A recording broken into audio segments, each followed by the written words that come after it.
So I've had a really good night's sleep in the tent. The weather has deteriorated this morning. Should have been a heat wave today, and this ain't no heat wave. The rain's coming down heavy now. The wind's picking up. The campsite I'm on is on a hill. It's on a height, although there is some sheltered areas. It is on a height, so the wind is just starting to bluster a little bit. I've sat for about an hour having breakfast, a cup of coffee, with very light rain, and no rain came into the tent with the configuration you can see there, both with the fly and the inner door tied back. I managed to cook in very light rain, and it was actually quite remarkable how dry everything kept. Even the area immediately in front of the actual bathtub floor kept dry in light rain. Now it's coming down quite a heavy shower now, and you can just see rain starting to bead down here. So I'm getting the odd splash here now, so I'm going to have to bring the door out. But it has been quite good in light rain. It's getting heavier. So I'm going to batten down the tent, and then I'll talk to you again in a moment. Oh, and just before I do so, I also tied out the two guy lines on either side of the tent because of the wind. Wasn't really affecting the tent too much, but I thought in case the winds pick up more, I would tie them out.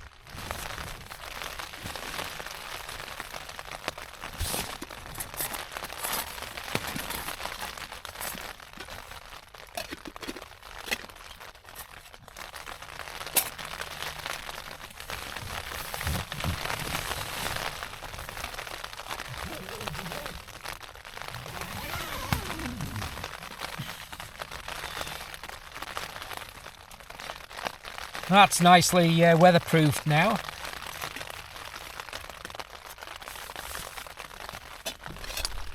So the door's nicely closed now. I'm going to vent it a little bit. That shouldn't be too bad. We'll see. Just keep an eye on that. Through the night, I had to have the door shut because it was threatening rain, although it didn't. I had the zip down to there through the whole night, which allowed a nice bit of venting from this side of the tent.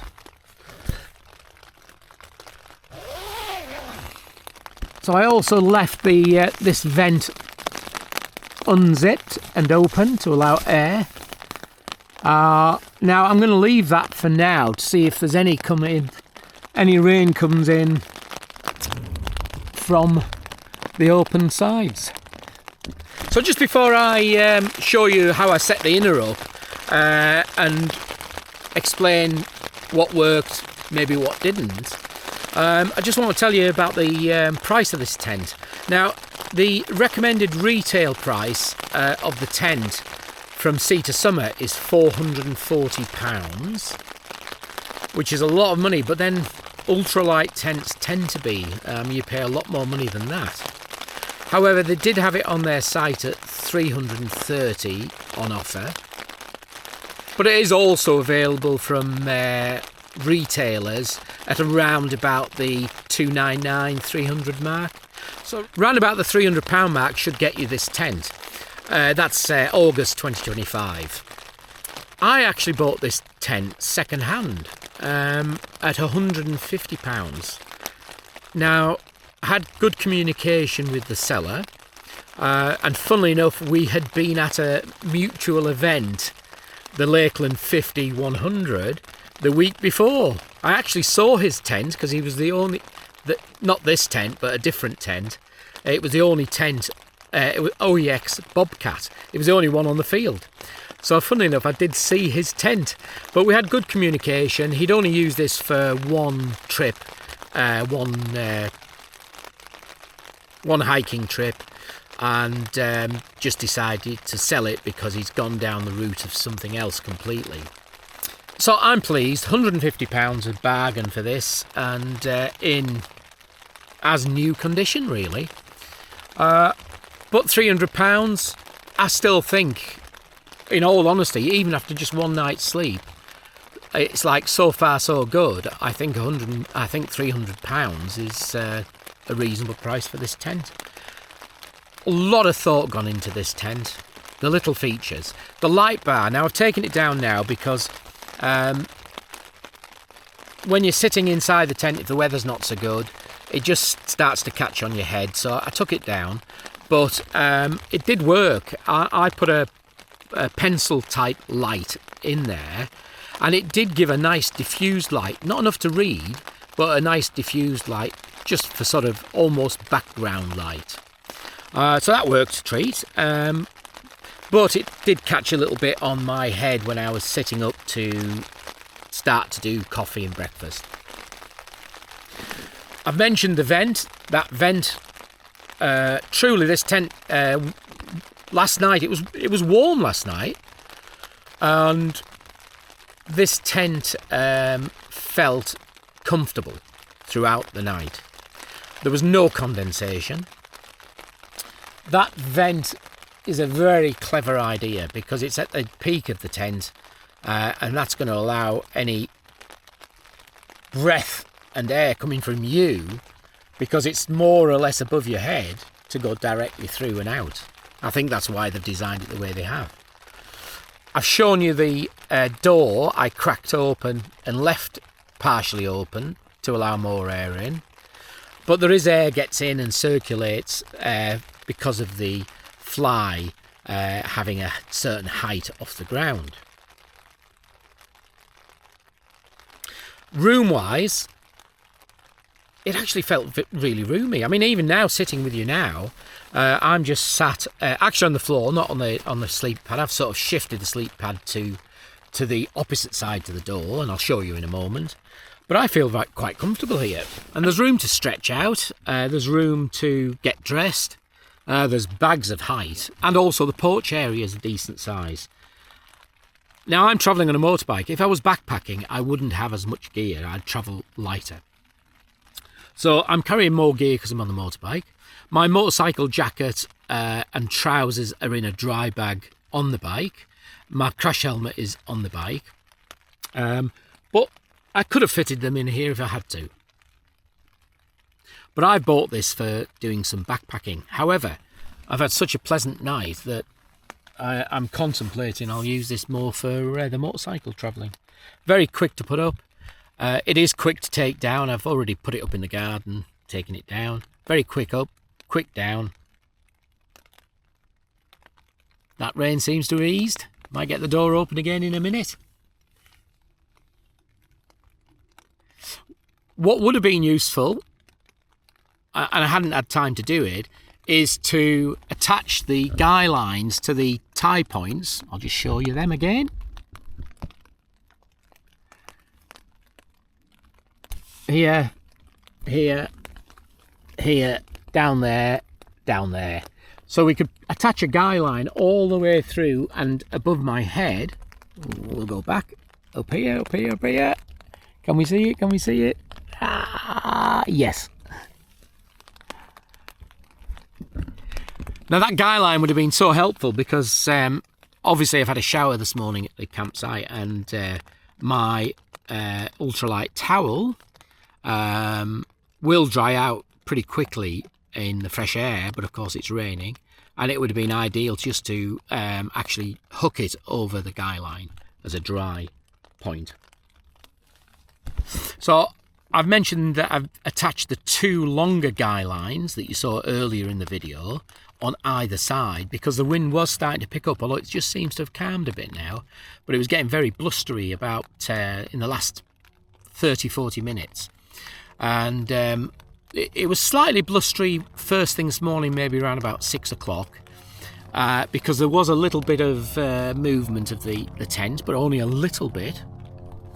And this crossbar really works well to give that stability. Now, since I've put the guy lines on with the current blustery winds, although dying down a little bit, but with them current blustery winds, it's just held it all nice and tight. And I just had a really comfortable night. So, just to show you how I've set up, without getting out of the tent. So in the vestibule, on the door side, so this is the door, so on my left, on the door side, all this cook gear I've used this morning, but that cook gear was in this orange dry bag. So that dry bag sat there with a collapsible water bottle behind it. So these were in that dry bag. I just have a little kneel mat with every tent that I use. And on this side, there's the bike's, one of the bike's dry bags that has the tent and camp chair and other few bits in. This is my towel that could have done with being hung up inside. And then I've got my motorcycle boots, camp sandals, a backpack, a motorcycle backpack that I wear, and that hat actually was inside. And that's it. So I know that'll take a backpack, you know, a hiking backpack without any issue. And whilst you might have walking boots, they wouldn't be as big as those. And if I was hiking, I certainly wouldn't have all of this. I'd have a small cook pot, but it'd be very basic. So on the inside, you can see the sleeping bag. I just use it as a cover, a silk liner that I actually slept in, pillow and sleep mat, and an EvoZat foam mat just to protect and give a bit of extra warmth there. Now, this morning I pushed that mat to the back, had the EvoZat foam mat here while I sat and cooked breakfast and had a coffee. But that easily shoves to the back there, and you can see how much space you've got. The orange bag is another dry bag that all my sleep kit goes in, so that just lies flat at the bottom, and then you can see the space we have increasing as it goes to the top. Now, the actual bed in use I had like that.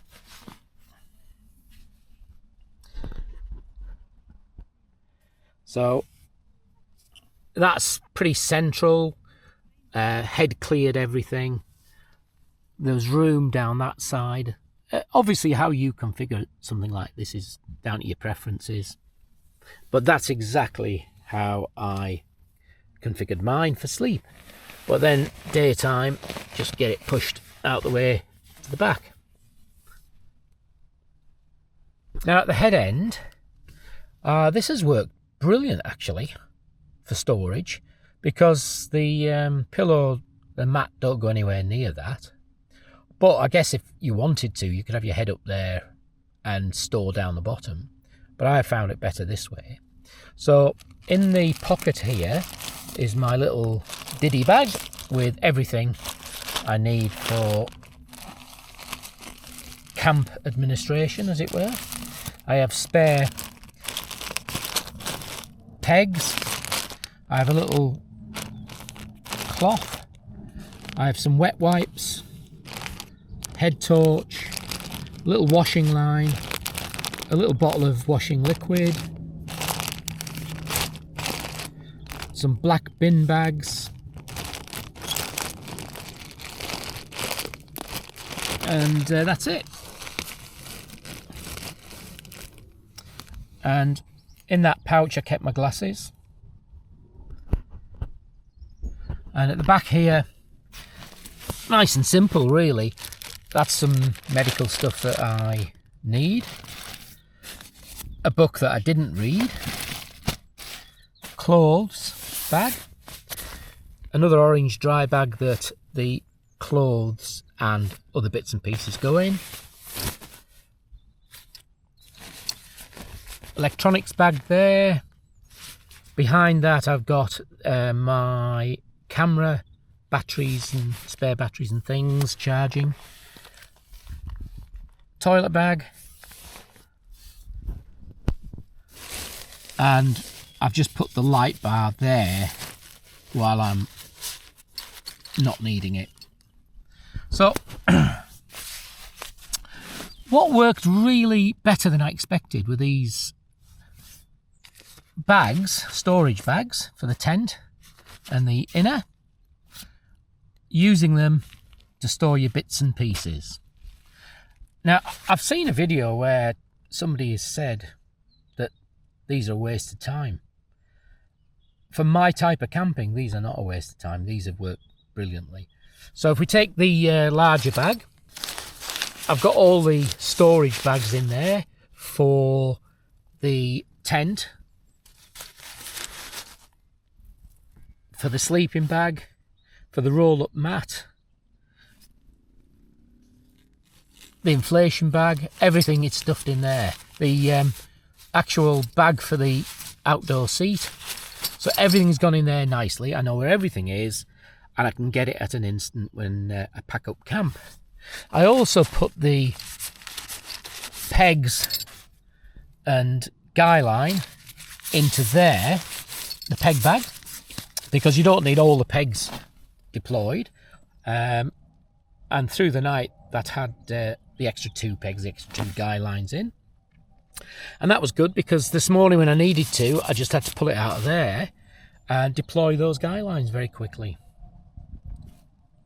On this side, the smaller of the 2 bags, I just had my camp knife, some hand gel, and then in this one I kept my phone, a diary, wallet, watch, keys and cash.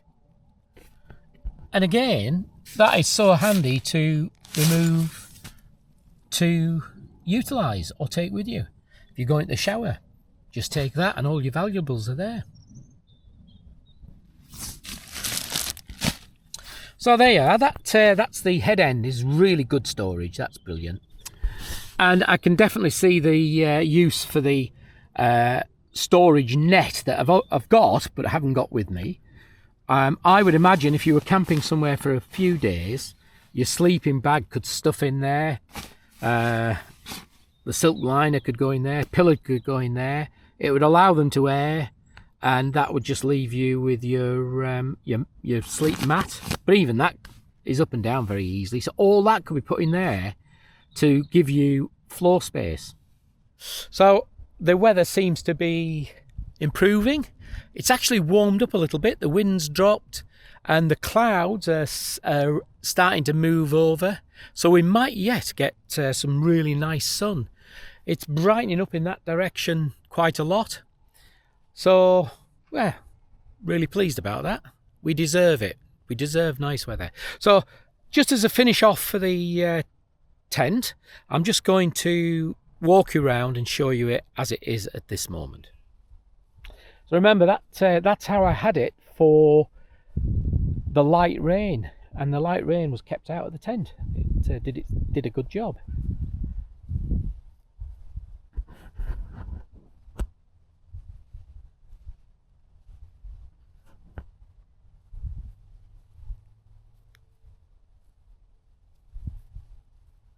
And there's your guy lines, the extra guy lines attached.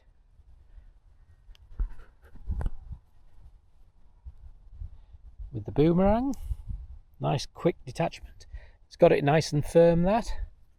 You see the water beading off the fly. You can see where the water has beaded to about this point here, just there, but hasn't actually gone any further up.